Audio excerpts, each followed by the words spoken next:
Welcome to the Vida Stories podcast. Your family faith story is worth creating and passing down to the next generation. Tune in to the Vida Stories podcast as we cover topics on developing a generational faith, creating adventurous memories, and a legacy worth fighting for. I'm your host, Elizabeth Escobar. Now, let's dive in. On today's episode, we have a guest that I am thrilled to share with everyone. His name is Nathan Sutherland, who is a husband, a father, as well as the founder of Gospel Tech. They are a nonprofit dedicated to helping families love God and use tech. Nathan, welcome to the Vida Stories podcast. Hi, Elizabeth. I'm excited to be here. Thanks for having me. Yes. So thrilled to get the chance to connect. So why don't you maybe peel back the curtain, I would say, and share with us first of all, what is Gospel Tech? What brought it to where it is today, or what helped to birth it? Yeah. Well, take it back a little bit. I was a middle school teacher. I became a middle school teacher through a extended journey the Lord took me on because I promised myself in 7th grade that I would never teach. We were not the best students. And I looked around one day and was like, this can't possibly be worth the income. There's no way I will work with young people. And I was pretty set on that. I went through college. I double majored in history, political science. I got into law school up here in the Northwest at Gonzaga University and was like, this is going to be my thing, until it wasn't. And I instead got married and started working at a very random job in Seattle. I literally worked for a business-to-business barter company. And in watching my wife teach was like, you know what? I love that she goes to work and like there's this purpose that goes with her daily job. Maybe I'll do that. So I got my master's in teaching and started in the middle school classroom as my student teaching. They said, if you don't know where you're going to be, go middle school. And by day 2, I was like, middle schoolers are my people. I love that they're honest to a fault. I mean, they will just say whatever the words are that are on their, your shirt doesn't match. I don't like your face. Like, I'm not doing any work today. I don't see the purpose in this. Like, they will just say the words, which you can always work with that. I would much rather have open rebellion than someone who just smiles and nods and then refuses, like what we call active non-learning. I can't help that. I can help a kid who's like, I don't think this is purposeful, therefore I don't do it. And like, so all I have to do is convince you there's a purpose behind it. Like, let's go. So I did that for 10 years. And in that process, realized my passion from the Lord was seeing young people reach their potential. So I loved teaching 8th grade language arts. And I realized a lot of my classroom time was being spent talking about choices and character and life and purpose and not covering content. And so 2016, I started Flint and Iron with Anna, and Flint and Iron is a public-facing nonprofit where we talk about little choices that matter and everyone's got potential and it's never too late to be great.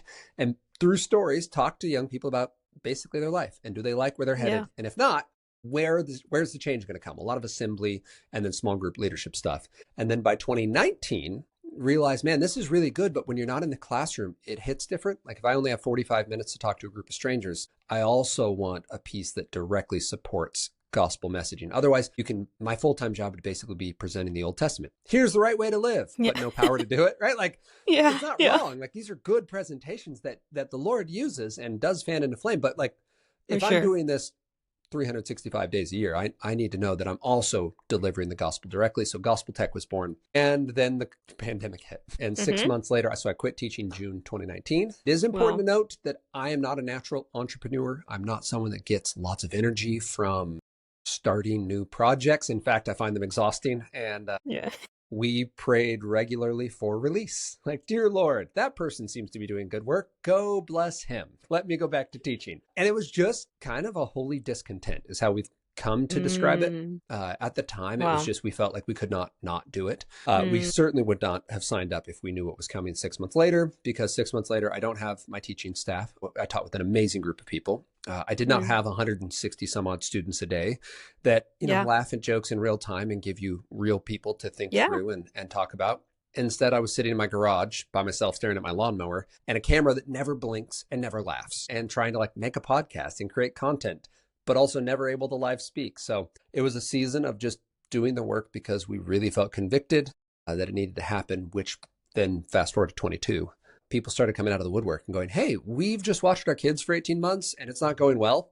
Like, do you have any resources on tech? And we did. And so we have for the last 3 years, been full steam ahead around the country, delivering resources to families to equip them to do the job they want to do really well, which is raise up their kids well in a tech world. So we do it public facing. So I work with some of the biggest tech companies because, as they say, like, we know how to make tech, but we don't know how to parent it. So I work with like employee resource groups on that side, which is really neat because I get to talk to the developers themselves about their own kids. And then on the church side, connecting the gospel, this good news that God saves sinners for good works, not just from the world. And that's Ephesians 2:10, where we get that specifically. And so, okay, if I'm a new creation, 2 Corinthians 5:17 tells us, if in Christ I'm a new creation and the old is dead and the new has come, then that's going to change both what tech I use and how I use it. I'm going to use all the best tech well. I'm going to use all the tech that makes me look more like Jesus. And I'm going to avoid tech that causes me to sin. And there are those sometimes neutral tech where it's not morally wrong, but it's wrong for me. That is kind of the arc of how the nonprofit started, what it's looked like. It is important to note, and I don't know how far into this conversation you want me to go, but I will at least note that part of that journey of like, okay, but you were teaching and you liked it, and then you felt this weight to speak to kids. Well, in the middle of there, May 15th, 2011 specifically, the Lord very graciously pulled video games out of my life. I was an avid gamer. I played my first video game system when I was 8, and my dad brought home a Nintendo Entertainment System. I have 4 sisters. I'm the middle of 5 kids. And we played video games, and I simply knew that they were right and good. And I assumed I'd grow out of them, but the average gamer in the US right now is 36. So you don't grow out of them. They just get cooler, it turns out. Like, we got tired of the Nintendo, not because there's anything wrong with it, but we made a Super Nintendo, and then we made an N64 and an Xbox, or a PlayStation, then an Xbox. Now we have VR sets. And like, the whole point is to cut through 30 years of scar tissue, right? For entertainment. Like, that's not exciting enough. Give me something more. Now enter modern video games. They're not meant for your average 12-year-old. So in that journey in 2011, the Lord convicted me heavily, literally through a sermon. Like, I gamed too late Saturday night and a Sunday morning, went, and a pastor at our church was like, we're going to talk about addiction today, and delivered this very convicting line that if you're asking God to help you manage your sin, you're praying the wrong prayer. He doesn't manage it. He kills it. And so I was much more like Jonah with my faithfulness. I was like, fine, I'll do it, but I'm not going to like it. Gave up gaming. In that process, started serving with a group called Young Life, and realized my passion is seeing young people reach their potential holistically, not simply through language arts. Language arts is a great boat to fish from, but I want to go to a different boat for a season. And so that was then why tech became kind of the consistent conversation. If people would come and say, do you talk about tech? And I'd be like, I really don't. And I really don't want to. And that is now the main conversation we have, is how do we use tech well? As someone who no longer gets to play video games because I'm a compulsive human being and I use games to be okay. How do we, whatever our tech is, be it email or Microsoft Word or YouTube or programming or whatever, your calendar, your fitness app, like whatever your thing is, if you're using it to be okay, then the Lord is asking you to give that to him. And sometimes it means giving it up. Sometimes it just means building healthier boundaries. But that's kind of how we came at these conversations of, okay, families, how do you then, if you have a little Nathan who loves himself some video games or loves social media or loves streaming, like, those aren't bad in and of themselves, but the tech can be tricky, and some of it's built to build unhealthy habits. So how do we raise up kids well in that? Yeah. Oh my goodness. I love that you came in swinging, like, number one, because it's almost like that's how the Lord showed up first in your life, right? Like, in specific, like, the transformation took place first in you, and you're not over here like, I'm going to use my pointing finger and tell you all what bad parents you are. Like, come and be a part of my holy crew. Like, that's not the message, right? Like, although it can come off that way at times, right? But I think, if anything, the reason why it's such a sore subject and such an elephant in the room is because we all know that it's an elephant in the room, right? Like, we're all aware, whether we ignore it or not. It's like, it's here and it's making its presence very well known.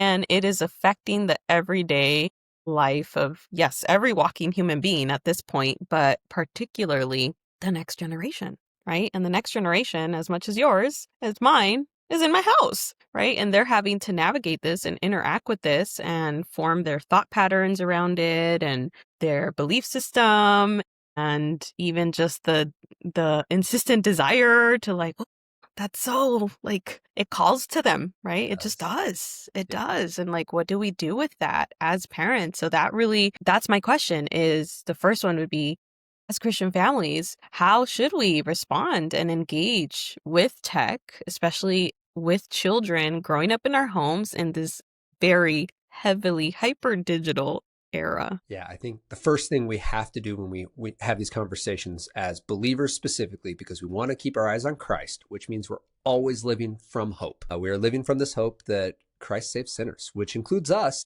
and our little Yeah. heathens.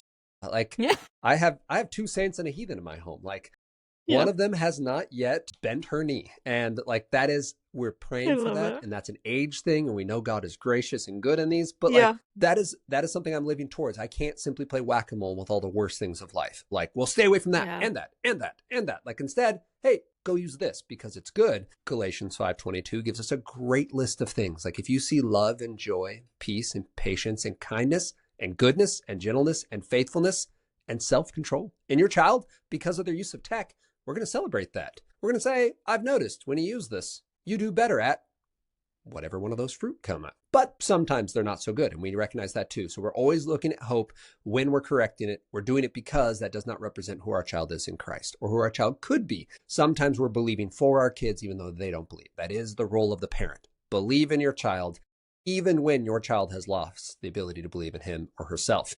So in doing that, we have to know what we're talking about when we say tech. There's really two kinds. There's tool tech that helps you create. There's drool tech that helps you consume. It is not good and bad, but if you're going to have an argument about tech, if you're going to have a compulsive problem around tech, 9 times out of 10, it's going to be drool tech. Because tool tech, think Wow. Microsoft Word.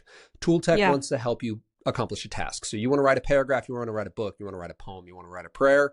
Microsoft Word will Sure. help you do that. No one has ever Right. at 11 p.m. set their $1,000 alarm clock on their bedstand, Yeah. had it buzz with a notification, clicked on it, says, hey, haven't seen you in a while, and it's Microsoft Word. Like Right. it doesn't follow up with you. It doesn't ask you to write a haiku with it. It doesn't say, I know you're writing that new book and Sally down the street already started hers. Here's an excerpt so you feel terrible about yourself. Like that's not the way it's designed. It just waits for you and Yeah. it saves in multiple locations, lets you share with people across the planet. Like it does a very good job for what it does. Compare that to something like YouTube. Right. YouTube is awesome. I have content on there. It's a wonderful resource and it has 2.5 billion monthly users. And if they Right. were able to get 1 out of 10 of their monthly users to stay for just 60 seconds, they'd gain 173,000 days worth of viewing. But they don't gain 1 out of 10. The last time they gave us that stat was 2016. So we're talking 9 years ago. And it wasn't 1 out of 10 and it wasn't 4 out of 10. They said 7 out of 10 of their viewers stayed for an additional video, meaning I went online to figure out how to fix my AC unit and I stayed to figure out how that squirrel got through that maze. And it's not a bad video to watch, but the point is I'm doing something because tech told me to, not because I chose to. Yeah. And with young Yeah. developing brains, if it's a video game, the video game's designed for engagement. I just did a talk. So here in Washington State, there's an area called Sammamish, and it's very near Redmond, which is where most of our big tech companies are. And he came to me and said, hey, I've been working with game design teams for the last decade. And he's like, every single game design team has a behavioral psychologist and a behavioral scientist. They have user interface design scientists who know what makes your brain feel excited and elated or makes you feel bad. And effectively, it's Hebbian learning. You're training a rat to press a lever on command. So BF Skinner's box operant conditioning, you can give it a treat or you can electrify the floor. That's what we're doing. A great example, and this isn't bashing this app, we use this app, but I also point out the training in it to my children, Duolingo. If you've ever used Duolingo, my children are like, I want to learn Spanish. I'm like, great. I can lock it in using guided access on my iPhone. So they only get this, they get 15 minutes. That's the agreement. I hand them the device. After 15 minutes, they go to leave and Duolingo goes, ooh, you're only 50 points away from Emerald League. Don't you want to be Emerald League? And they go, Dad, can I have 5 more minutes? And I say no, because I said 15 minutes. It's not bad to spend 5 Right. more, but that's 5 minutes that you're now dissatisfied with your 15 because tech told you you're not doing enough. Or it's the reverse. I Right. don't care about that league. They're like, oh, but you're going to get demoted. Sorry, but you're going to have to get 150 XP or you get bumped down a league this week. You better Yeah. ask your parents for those extra 10 minutes so you can get there. Those are goals being set to take your time, your focus, or your money, because if you don't want the penalty, you could just pay us $1.95 for it, just a little cost for a premium membership, and we Right. won't have to do this to you. It's your call. And that is really powerful behavior training. We see it in Snapchat when we have Snap streaks involved. We Yeah. see all sorts of behavior modification. Call of Duty has prestige classes, which is a way to trick you into playing more of the game after it's no longer fun. It is really, really effective on young developing brains at basically developing a habit. How do we get you to repeat a process a lot so you get really good at it? So with that in mind, Right. two kinds of tech. If you're going to have a fight about it, it's probably not just because it had a screen or it had the internet or it was entertaining. It's because there was behavioral design. It was drool tech. It had notifications, swipe to refresh, followers. It has the like button, which is the way that behavior gets turned into data, which gets turned into, well, it can be then streamlined and directed. So if you take a picture of food and I take a picture of food, we just have two pictures of food. But if you get 50 likes and I get 5, you're literally 10 times more valuable with food pictures. And now ads and followers and both people that like and dislike your food pictures, because all of that drives traction and traction drives revenue. So Yeah. it's all revenue focused when it's drool tech. And that's important to remember because some of it might be branded as educational tech, but it's quite manipulative. With that in mind, then, how do we use it? Well, we use tech that's healthy. And so I made a little acronym called a RESET, and it is relationships and responsibilities, emotions, sleep, enjoyment, and time. And these 5 now are our talking points. So if I'm a believing parent using tech in hope, and I see my child, my amazing, say my 11-year-old comes to me and goes, Dad, I want a smartphone. Well, actually, I jumped the gun. Let me come back to that one. Smartphone's too big. He goes, I want to watch this video that my friends at school watch. I make sure it's generally safe, right? Like I do a quick content check. Maybe I Google it. Maybe I watch it myself. But I'm like, all right, you can do that. And then I watch his RESET: relationships, emotion, sleep, enjoyment, time. And if when he's watching this video, he gets more snippy with his sister, my conversation point is, hey, I've noticed when you watch that video or those, influencers, or you play that game, or you listen to that music, you get meaner to your sister. And he might say, but she's really annoying. And I go, well, she's always annoying, but you're mean to her when you're doing this piece of tech, right? Like the relationship degrades. Right. Or to another young person, you might say, hey, I've noticed when you're on social media, there's more drama with your friends. Or when you listen to this music, you become more isolated and emotionally withdrawn, relationally withdrawn from us. What's happening? Those are a talking point because I can't be sure that it's actually the tech doing it. Now, the conversation is going to show up pretty quick. If they recognize it, great. Then maybe we just go, hey, maybe we do it different time of day, less time, different tech, whatever. If they don't recognize it, then the tech can go on a break. Dr. Anna Lemke wrote a book called Dopamine Nation, and she says an overstimulated brain causes a lot of the negative behavior, from ADD to insomnia to other things that we attribute to other medical interactions or medical, complications. They're actually technological overstimulation. She said you need 30 days away from that tech in that case. Wow. So in those cases, you will never hurt your child by going 30 days cold turkey. You might hurt your just mental well-being because your child will I think not you need to love repeat that. You need to say it again. You can go cold turkey off of whatever the offending tech is that inhibits a reset. If their video games are causing relational issues, if the emotional well-being of a child is off, if it's impeding their sleep, if their enjoyment is now distracted rather than focused and diverse, if their time, they're never content with the technology. Like if this tech is causing the problem, then it can go away, be it as important as a smartphone. So the reason I give you those is those work with children. Those work with friends riding in the car. Those work with family members, including spouses. I get this a lot. I have a spouse that plays too many video games. What do I do? And I'll just come out and say it. It's almost always dads who are playing too many games and the mom doesn't know how to address it. Moms, it's almost always your phone.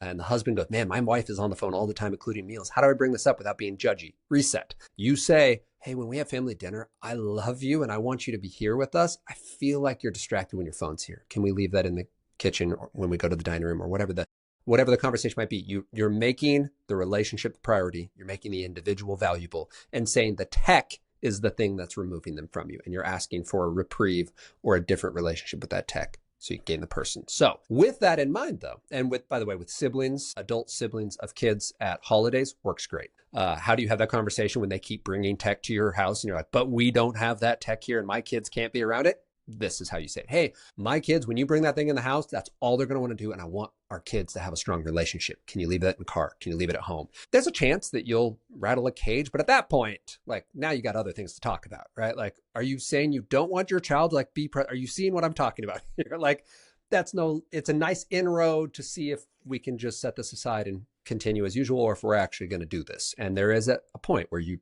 just have to parent. And sometimes you lose friends for that. But with this in mind, with your reset, we talked about relationships. And I just want to run through these real quick. Emotions is if they need it to be okay. If they're self-medicating, they have to have an AirPod in and listen to lo-fi all day or they get anxious. That's coping. I'm not blaming the child, but that's a conversation point. Hey, why are you having your phone in all the time? Why do you have to have music? What about a group makes you feel anxious? Is this something we need counseling for? Is it just we need better practice because we're throwing you into huge groups and you don't have practice with small ones?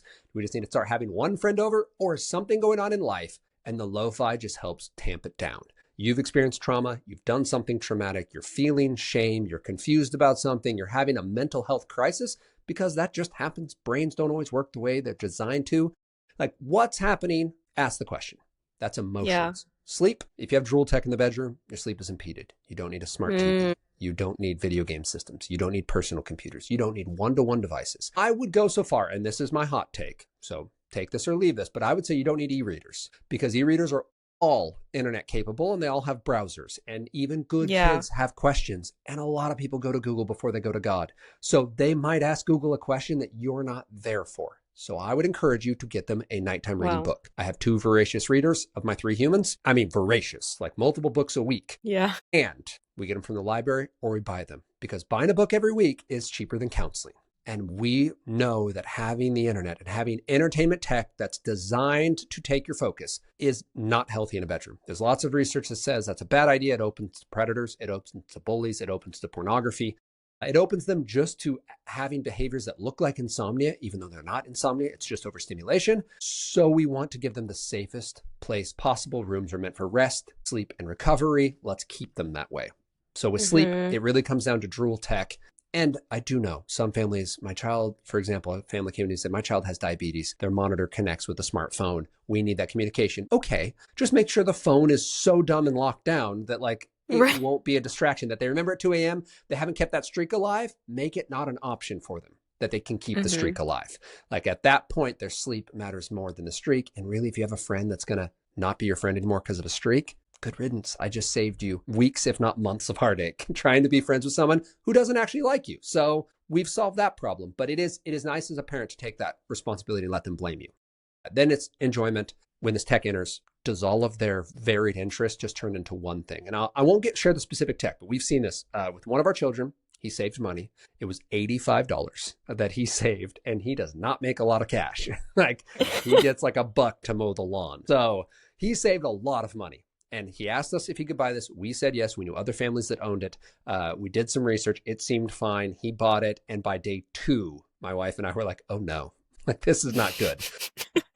And we let it go one more day. But I mean, relationally, he was removed. He was skipping hanging out with his siblings in order to do this thing. Emotionally, he was constantly dissatisfied with the amount of time he was having. His sleep, he was staying up a little later. He was sneaking out of his room. His enjoyment, all of his other interests had fallen off the table. I mean, instantaneous with the introduction of this technology. And his time. It was never enough. And it was constantly a fight.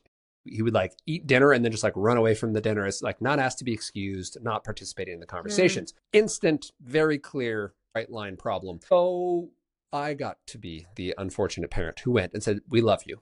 Here's your $85 back. And then this is not the way you have to deal with it, but I guilt spent and bought him so many Legos because I was so proud of the way he saved money. And I was so proud of the way that he had asked and respected. And he was so crushed that I was taking away this thing that like is partly because he loved it. And it clearly had claws in him, but also partly because like we all remember that thing we saved up for as a kid. Yeah. And like, it's such a cool moment. You get ownership of your own thing. And this was his first time. And it was not the way I would encourage anyone to do it. But I guilt spent Legos and just threw nice things at him and magnetiles. And like we did the stuff. And the analog toys came out. And we haven't reintroduced this particular tech. Not because it's morally wrong, but because something about this child's brain goes haywire when it is introduced.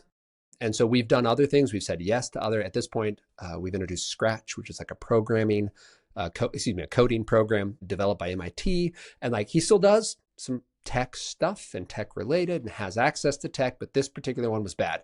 And that's what we're looking for with enjoyment is not just does your kid like it a lot or feel disappointed when it goes away, like is it crushing the rest of their diverse joy and opportunities? If it brings in awe. Other ones we've seen that are great for our kids. They love the Wild Kratts show.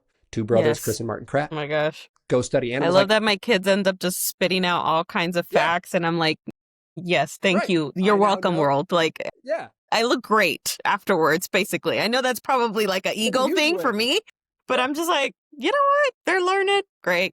It's awesome. And they want books on it. And now Yeah, they have questions about it. They want to go to the zoo and they see stuff and it right. starts making connections and builds their sense of awe. So a 20-minute show leads to an hour of flipping rocks and looking for bugs. And Right. over Mother's Day, they were out in our backyard watching a mommy robin feed two little adolescent robins that were chasing her Mm-hmm. around. I was like, this is very Mother's Day. Like the mom doesn't get to eat. She's just feeding Yeah. these greedy little birds that are following her around. Like they're enthralled with that stuff. Like it's just fed that awe that Yeah. we have as kids, but sometimes we lose. So we can use it well. It can increase enjoyment, but we're Mm-hmm. looking specifically, does it impede? And then time, can we be content? So between those two, there's two kinds of tech, tool and drool. Then we have a reset. Those are the basis for our conversations about tech, both to celebrate what God is doing and to say this tech is good and this is helping you, and to go, hey, this is problematic and we love you too much to let you keep imploding. And is that all right if I run this straight into the smartphone one? Because I brought that up and I hadn't really Please. thought it through. All right, so Please. smartphones. So parents often will ask me, okay, but when should we get smartphones, internet, video games, whatever it might be? Speaking specifically to smartphones, I'm with Jonathan Haidt. He wrote the book Anxious Generation. Mm-hmm. Smartphones, you don't need one before you're 15. If you get one at 15, it's pretty locked down. My smartphone right here next to me is like the dumbest smartphone you've ever seen. It's grayscale. It doesn't have an app store. So I was, as an adult, diagnosed with ADD. You'll see Duolingo right on there. I don't have an app store. I don't have any social media that like lets me scroll. I use social media for my job, but I only use Mm. it through my computer because the browser experience is so much worse than the in-app Yeah. experience. And Right. I don't need distraction and I like making good choices and I don't need limitless apps. So I asked a friend to set parental controls for me. Like set Mm. the code. I don't need this. And every 6 months I'll have you unlock it and I can update all of my apps and then we lock it again. And I travel with this phone. I would use Android because they're easier to keep accountable, but all four of my sisters had said I can't show up in green in a group chat. So here I am using the world's They, dumbest I'm iPhone. with them. I'm with Yeah. them. Yeah. And I understand. So I have a dumb iPhone. Your child's iPhone could be dumb too. At 15, that's old enough to have had made real world friends, to understand some of how relationships work. Haidt points out that our children are forming relational norms through their early teens up to about 14, 15 for what does it mean to be a friend? Like a friend is a thing. A friend is someone who makes you a priority. Right. Not the center of the universe, but a priority. Someone who sees you as an equal, meaning they value you and you value them. You can't worship your friends. They're Yeah. idols, they're heroes, they're maybe mentors, but they're not friends. They have to be an equal. They have to be a priority.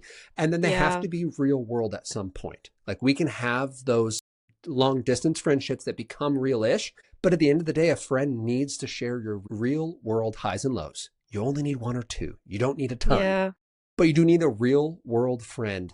So they need to learn that first. Then they can take that experience to the digital space. And then we have to ask three questions when we ask about our tech. First, is it safe? Inherently, is it Mm-hmm. safe? Are they ready as a human being? And is the fruit after I've given it to them good? So is it safe? The Mm. safest tech on its face level is going to be tool tech. It's only going to help you create. It's not going to have any browser, so you can't access the internet. It's not going to have an app store, so you can download lots of distracting things or things that might circumnavigate parental controls. And it's going to have some kind of accountability baked in. So if you think about the Gab phone or the Bark phone, these are Mm. two smartphones that default to a very base level of safety where you can have no app store and then you can release apps one at a time. And the one at a time, I really like that. They both use the Android, the Google Play app store. But I like that because let's say my daughter grows up and wants to play volleyball and the coach only communicates over WhatsApp. Well, I can release Sure. just WhatsApp, not every app that's rated at that level, but just WhatsApp. And then there's still accountability. Like on a Bark phone, it still watches for conversational touch points. It uses AI to scan sentences and phrases and emojis to see, is anyone being unsafe? Is anyone being threatening? Is anyone being sexual? Is anyone just generally being inappropriate? Are they asking, can you keep a Yeah. secret? Are they asking you where you live? Like you'll get notifications on all that stuff. They also have an auto report. If anyone threatens your school or your child, it goes straight to the cops, which has only happened a couple times nationally, but it has happened where the police now Yeah. have the documents they need to get the warrant they need to show up. And it happens without your child having to make a moral call and like, ooh, I don't want to be a snitch. Like, great, we take that Mm. out of your hand. So that's the safe tech. Can you give your child tech that's not one of those four? Can you give them tech that is drool tech? Yes. That brings us to the second one though. Are they ready? Because Mm. there are children who have shown responsibility in real world, who have healthy resets. You go, you know what? You're awesome with your siblings. You're a great real world friend. You do your schoolwork the first time we ask. You support family chores and activities. Like you're doing the Yeah. things. So like, yeah, you can extend those responsibilities this far into digital space. The goal is not, parents, complete digital independence. That's no one's goal, in fact. In fact, the Mm. goal is by the time they're 18, they understand their limits and they understand their goals. I'm having a lot of people in their early 20s come to me and go, I just deleted social media off my phone. In fact, I had a young Mhm. man do that and I thought I knew why. And I asked him, I was like, oh, why? He's like, because I don't know how to tell a story. And I was like, oh, actually, that's not what I was expecting. What do you mean? And he's like, I've spent so much of my life living in other people's lives. I don't know how to talk about my own. And Wow. we are seeing young people go, this doesn't support my goals. So I'm going to get rid of it. That's what we Yeah. want when they turn 18, right? Not just safe kids, but healthy adults who know their limits, who know their goals, and can recognize this tech does or does not support my goals. So my phone, for example, has parental controls. It has covenant eyes. I like making good choices, and I want the accountability that helps me continue to make good choices. Yeah. That's what we want for our children. So just keep in mind, the goal is not, well, they're trustworthy and they've got a healthy reset, unfettered smartphone. No, they're still a kid. And we're going to continue to train them and continue to support them. And the goal is when they're 18, they ask someone to support them in similar ways. Maybe it's a youth pastor, maybe it's a friend, maybe it's you. But at the end of the day, we all should have people. Like the lie of anonymity is strong on the internet. And we're all known, we're all seen. God loves us right where we're at and wants us to belong in relationship. And that includes our digital spaces. So when we have that, we have safe tech. We know if our child's ready. And that specifically is to address two sides. Parents will ask, yeah, but if I don't give my child this technology, won't they just rebel when they turn 18? No, we are not seeing a bunch of kids who've never asked for technology, who've shown themselves to be healthy in real world opportunities. So they're using all the tech they've wanted, who turn 18 and find a phone laying around and go on a bender and wake up with an Apple logo tattooed on their lower back. Like we're not seeing that happen. What we are seeing is kids who've asked and they are responsible and they're doing the right thing and they want the opportunity and they're asking for something. And you go, you know what? That seems like it might be too much freedom right now. Why don't we do this lower level? And that's okay. But when you just say no, because phones are evil and the devil's out there and I love you, and I just refuse to give you any independence, those kids do rebel. We're also seeing kids who have proven themselves unfaithful. I was at a talk. Young man said, my parents are the worst. They'll never give me a phone. I went and talked to mom because I'm always curious about parents that are the worst. I love meeting them. She goes, oh no, we gave him a phone last year. He committed a felony. Now this is a young man in early high school. And I came back to him, was like, interesting, you failed to mention something. And he's like, well, like this, that, didn't say sorry, apparently hasn't said sorry, isn't sorry. Mom eventually said, hey, you can use that app on my device. Like you just haven't shown yourself to be safe around others yet. And he's like, I'd rather not use it. She's like, okay, like we can arrange that. But with that person, we must believe them. If they say, when I turn 18, I'm getting my own device and I'm doing what I want, like I believe you and I won't be party to your self-destruction. So I believe you. You've told me you're going to be unhealthy, that this is an unsafe choice. You've asked me for a scorpion straight up and I won't give you one. Like I won't let you hurt yourself and others. I will give you an egg though. So maybe a dumb phone is a good start, or maybe just showing your responsibility at home with your reset. Like maybe that's where we start. Yeah. But we always give them a foot forward. We always give them the relationship. We always let them know that this is because we love you and we believe you. So I like to remind parents of the number of things we said we would do when we turned adults, right? I'm going to marry that person. I'm going to go to that place. And like, we didn't. Very, very good or very graciously. Many times the Lord redirected our steps by the time we were 18. And that's our hope, right? By the time they're 18, that when they get to make their own choice, they make different ones. But the reset, so the two types of tech, the reset, and then the safe, ready, and good is important, because once we've decided, yes, my child's ready for this, we just watch the fruit. And sometimes they blossom and it goes amazing. And sometimes they implode and we need to remove some of it or all of it for certain seasons. And I just love to remind parents that the technology, when it is harming your child or the people around him or her, the technology just became expendable because your child is not. And that's, as parents, to remember that, like, yeah, my job is still to raise them up in the way they should go. And even when they're in their 20s, like this young man, like they still want feedback. They still want to be asked. They still want to have conversations about their goals, their dreams, where the Lord is leading them, and all the things that are helping them and potentially distracting them. It is a hard conversation, but as believers, we do it in hope. We use the best tech well, with tech that is going to be primarily, it's going to be tool tech for young kids. It's going to be tech that improves and doesn't impede our reset, and that fits that safe, ready, and good description for our children, so that we're really giving them the best things. Yeah, my goodness, there's so much, but one of the things it reminds me of, like, I feel like you're probably very familiar with this phrase of the "I'm bored," right? The Thank famous you. last words, or Yeah. the famous repetitive words, I should Yeah. say. And something that we have adopted that I began saying with my kids was that, well, you know who else was bored? King David when he was a kid, and probably Queen Esther and Isaac, and I just start going down the line. I'm like, and they were bored a lot, and then guess what happened? God spoke to them. Yeah. Imagine that. Yeah. It's Imagine hard. that. It's hard to hear God over Roblox. Like it's difficult. Like when you're hyper simulated, like he's talking. Mm-hmm. Like we just haven't tuned the radio. Yep. Yeah, and I boredom is hard, especially because we as parents love to give our kids good things. And we're like, well, we could go do exciting things right now, and it's not Right. just tech. Like I'll fill it with sports or airsoft or Nerf battles or like whatever Right. the right. It can just be they're good things, but boredom. So this is Jonathan Haidt points out that risk, so a reasonable amount of risk for your child, responsibility, your child's ability to apply risk at their own discretion and fail in a safe way. The point of responsibility is failure, not getting it right the first Mm-hmm. time. Mm-hmm. And free play, their ability to choose to spend their creativity on creative play are all key for developing healthy adults. He walks through it very well in The Anxious Generation and why digital risk doesn't count as the same as analog risk. But sometimes, even with our young children, that means like you're going to play for, I'm going to set a timer 5 minutes without me in the room. The room's safe. The toys are safe. I put you in a safe spot, but Right. it's going to be 5 minutes. And maybe in a couple of days, it'll be 6 and then 7. And we're going to work this up to your ability to apply your brain and to let that boredom drive you towards action. Yes.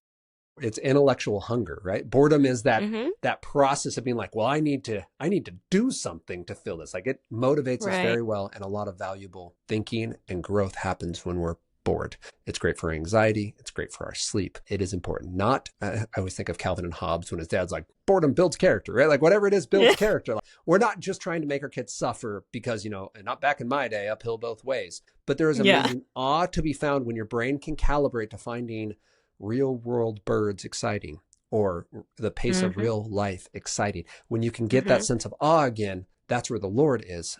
We shouldn't have to amp up our lives or amp up our church services or amp up ourselves. We should be able to be still and know that he is God and Yeah. to abide in him and to take on some of these spiritual disciplines that people have practiced for millennia to Right. enter the presence of the Lord that's always present, that's always in the present, that is with us and is for us. And sometimes we run straight past it with our own plans and goals and distractions. So yeah, boredom, so good. I love the way you handle that by pointing back to like these other people. And like they wrote worship songs to fill the gaps. Like they thought about their country and who they could be serving and loving. And like, I love that conversation. I'll probably apply it this week. Yep. They were busy creating, right? Yeah. But busy in the right way. And they weren't perfect. I mean, gosh, all of these heroes of faith are just, my goodness, they're so colorful, right? So you can learn That's a all nice the way to put it. things Yeah. about their life. But yeah, I mean, we spend a lot of time using that type of language and terminology because I was like, yeah, that's, yeah, sorry, you used that line last week and the answer is still the same. It's gonna be all right, and I found, I mean, in the same way, like even as a child, I'm like, you know what? Like what released me from the guilt was remembering how often I was bored as a child, and my parents did not care. Okay? They didn't give a thought about it. They continued on with their life and with the day or whatever the schedule was. And I'm just like, you know what? That just freed me right now. Because you're right. We're thinking like, well, every day has to be like full of excitement and, almost like a roller coaster, right? And it's like, Yeah. no, today you got laundry to do, son. That hamper is stinky, okay? Like that's what Yeah. needs to get handled today. And Yeah. you need to be all right with it because that's a part of life, right? Like I also am so mindful of the fact, or I remind people that I have conversations with that, this is somebody's husband, somebody's father, and they can't even get to how do we get them to marriage if they can't even ask the girl out, look the Yeah. girl in the eye, That's the right? thing. Like, or I don't know, even just the text, like, will they have the courage to do that? Or again, it just kind of goes back to what you're mentioning about just the relational component, the emotional attunement to being present. And it's so critical. These are all pieces that they are built upon as they are growing. It's not like, well, they're 18, like, you should know this by now. If we didn't give them practice time, they're not. They're genuinely not. And so our home is the space where they should have the most amount of practice time so that they can excel in these healthy ways. Not perfect. We're all going to fail. That's just life. But I love the almost just like these, and it's not even so much that it's like, oh my God, I'm putting these limitations because I don't believe in me. No, I believe I have a sin nature, and so does my child. Okay? Like, I did not have to teach my kids to hit or to lie. I didn't have to be taught those things Be either. emotionally manipulative. I just Yeah. instinctively did it. And I think in the same way, we maybe just blinded by all the, what do they call it? The shiny object syndrome of the tech era, right? Because there's something always new, right? There's a new app, there's a new feature on Instagram, there's a new this, there's a new that. New button for this, that, or the other. This has been such a rich time. I'm so grateful for the work that you and your wife are doing. Thank you for leading the charge in that sense. Thank you to all the listeners and those tuned in via video. We will see you soon. Nos vemos.